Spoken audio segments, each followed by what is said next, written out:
వర్గాలు చూడంలే, గ్రూపు చూడంలే, కులం చూడంలే, మతం చూడంలే, అందరికీ మన ఈ రోజు కింది స్థాయి అధికారులు కానీ, శాసనసభ్యులు కానీ, మరి వాలంటీర్లు కానీ, సచివాలయ వ్యవస్థ కానీ, మండల పరిషత్ అధికారులు కానీ అందరికి కూడా ఆయన ఆదేశాలు ఇచ్చినారంటే ఏం సారంటే ఓటు గురించి చూడకండి.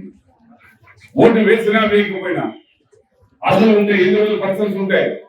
పెన్షన్ కానీ, అమ్మఒడి కానీ, రైతు బంధు కానీ, ఏదైనా సమస్య పథకాలంతా కూడా మీరు ఏ మాత్రం ఆలోచించకుండా, ఒక్క నిమిషం కూడా ఆలోచించకుండా ఇచ్చాము. ఇంతకుముందు ప్రభుత్వాలు ఇవన్నీ చూడము. ఈ పార్టీ వాడు, ఆ పార్టీ వాడిని మనం గుర్తుపెట్టేవాళ్ళు, వేలు చూపించేవాళ్ళు. వాడు ఆ పార్టీ వాడు సార్ వాడికి ఇవ్వద్దు అనేవాళ్ళు, వాడు ఈ పార్టీ వాడు సార్ వాడికి ఇవ్వద్దు అనేవాళ్ళు. అన్నీ కూడా వాడికి మంగళం పాడి పురుస్టాప్ పెట్టి ఈరోజు జగన్మోహన్ రెడ్డి గారు ఆస్తులు అందరూ కూడా ఇమ్మన్నారు. ఇంకా ఎవరికైతే పెన్షన్ రాలేదు దయచేసి దరఖాస్తు చేయండి, ఆన్లైన్ చేయండి. మీ వాలంటీర్ ద్వారా దరఖాస్తు మీ సమీపంలో సచివాలయం పంపించండి.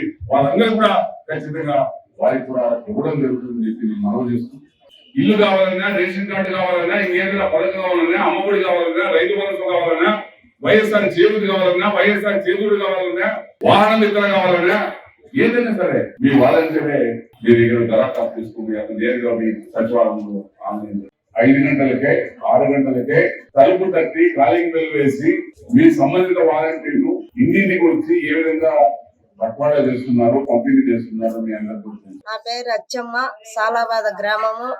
ఈ రోజుటింటి నాకు ముఖ్యమంత్రి గారు జగనన్న నాకు 3000 పింఛను మహిళ కింద నాకు పింఛను ఇవ్వన్నాడు. సంతోషంగా ఉంది. ఆయనకు నా ధన్యవాదాలు.